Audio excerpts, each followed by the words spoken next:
Shalom, selamat pagi Bapak Ibu Saudara-saudari.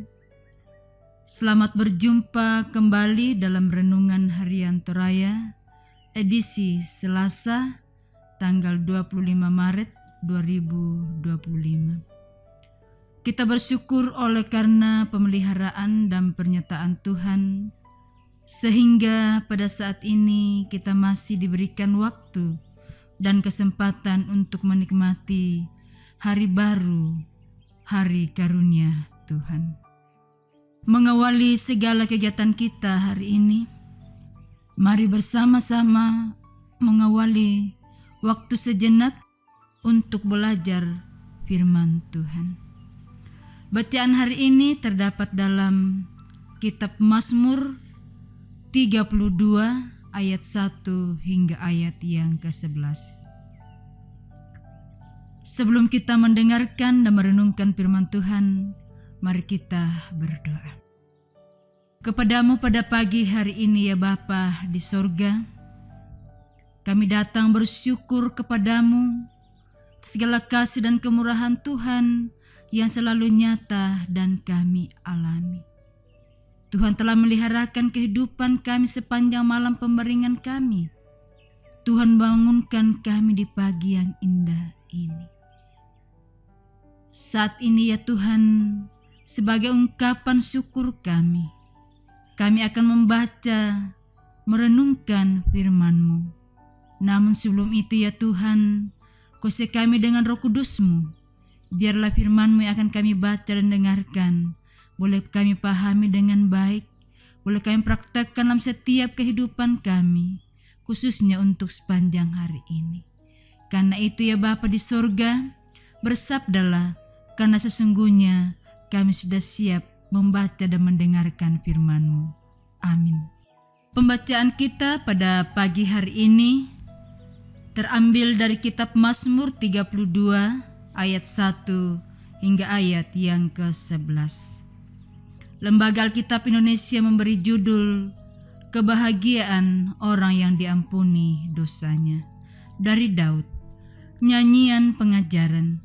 Berbahagialah orang yang diampuni pelanggarannya, yang dosanya ditutupi. Berbahagialah manusia yang kesalahannya tidak diperhitungkan Tuhan, dan yang tidak berjiwa penipu. Selama aku berdiam diri, tulang-tulangku menjadi lesu, karena aku mengeluh sepanjang hari. Sebab siang malam tanganmu menekan aku dengan berat. Sumsumku menjadi kering seperti oleh teriknya musim panas. Dosaku kuberitahukan kepadamu, dan kesalahanku tidaklah kusembunyikan. Aku berkata, aku akan mengaku kepada Tuhan pelanggaran-pelanggaranku, dan Engkau mengampuni kesalahan karena dosaku. Sebab itu hendaklah setiap orang saleh berdoa kepadamu, selagi Engkau dapat ditemui. Sesungguhnya pada waktu banjir besar terjadi, itu tidak melandanya. Engkaulah persembunyian bagiku, terhadap kesesakan Engkau menjaga aku. Engkau mengelilingi aku, sehingga aku luput dan bersorak. Aku hendak mengajar dan menunjukkan kepadamu jalan yang harus kau tempuh. Aku hendak memberi nasihat, mataku tertuju kepadamu. Janganlah seperti kuda atau bagal yang tidak berakal, yang kegarangannya harus dikendalikan dengan tali les dan kekang. Kalau tidak, ia tidak akan mendekati engkau. Banyak kesakitan diderita orang fasik, tetapi orang percaya kepada Tuhan dikelilinginya dengan kasih setia. Bersukacitalah dalam Tuhan dan bersorak-soraklah, hai orang-orang benar. Bersorak-sorailah, hai orang-orang jujur. Demikianlah firman Tuhan. Amin. Bapak, Ibu, serta saudara-saudari yang kasih dalam Yesus Kristus, dari pembacaan kita Mazmur 32 ayat 1 sampai 11 yang menjadi tema menjadi gereja yang menyuarakan pengampunan, atau dibawa dalam bahasa Toraja, kombongan tu tontong umpak pesanan kadilakbakan. Bapak Ibu serta saudara-saudara yang kasih dalam Yesus Kristus, hari ini Gereja Toraja merayakan ulang tahun ke-78. Sebagai persekutuan yang melembaga, Gereja Toraja selalu melihat diri sebagai yang ditebus dan yang dikuduskan oleh Tuhan untuk menyuarakan pembebasan dan pembaruan di tengah-tengah dunia. Dalam pengutusan tersebut, Gereja Toraja memaknai kehadirannya di dunia sebagai pembawa damai sejahtera. Tentu ada banyak jalan untuk mewujudkan damai sejahtera. Salah satu jalan damai sejahtera yang dimendatkan Tuhan kepada gerejanya adalah menyerukan pengampunan yang menuntun kepada pertobatan. Pembebasan dan pembaruan merupakan kebutuhan dasar dari dunia yang dirundung dosa.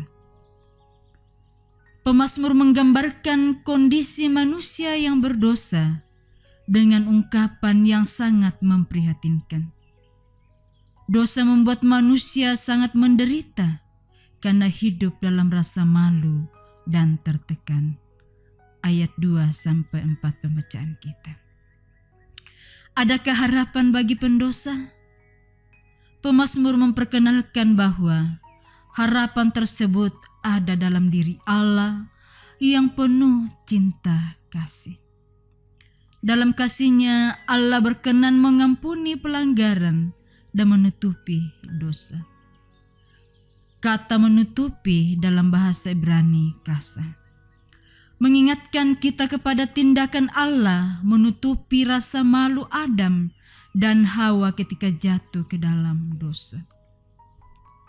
Dengan demikian, menutupi dosa tidak pernah berarti pembiaran, melainkan wujud nyata dari keluasan kasih Allah. Kasih ini pula yang menuntun setiap pendosa untuk bertobat dan bersukacita dalam Tuhan. Ayat 10-11 pembacaan kita. Gereja Toraja adalah alat di tangan Tuhan untuk menyuarakan cintanya bagi dunia. Gereja Toraja ada bagi dunia, untuk dunia, tetapi harus berbeda dengan dunia. Jika dosa menjadikan dunia sebagai tempat mengerikan, maka dalam semangat pembebasan dan pembaruan, Gereja Toraja dikuduskan oleh Allah untuk menjadikan dunia sebagai tempat menikmati kasih karunia-Nya.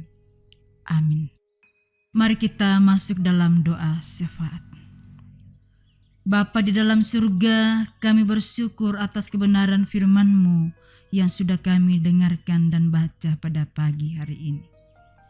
Sungguh besar kasih-Mu yang Engkau nyatakan bagi kami, secara khusus ya Tuhan Gereja Toraja yang boleh berulang tahun yang ke-78.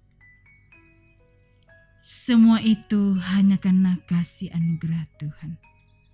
Sebagai persekutuan yang melembaga, yang Tuhan sudah tebus dan dikuduskan untuk menyuarakan pembebasan dan pembaruan di tengah-tengah dunia ini. Karena itu ya Tuhan, ajarlah juga kami untuk selalu mengakui kesalahan kami, selalu datang bertobat kepadamu, sehingga kami mendapatkan damai sukacita di dalam anak-Mu Yesus Kristus. Kami juga berdoa ya Tuhan buat aktivitas jemaat-Mu untuk sepanjang hari ini. Baik itu yang beraktivitas di tempat kerja masing-masing maupun di rumah. Tuhan berkati kami semua, agar semuanya itu boleh kami lakukan dengan baik, dengan penuh sukacita dan seturut dengan kehendak Tuhan sendiri. Berkati juga jemaat-Mu dalam setiap rumah tangga mereka, dalam setiap pekerjaan mereka yang Tuhan sudah karuniakan kepada kami masing-masing.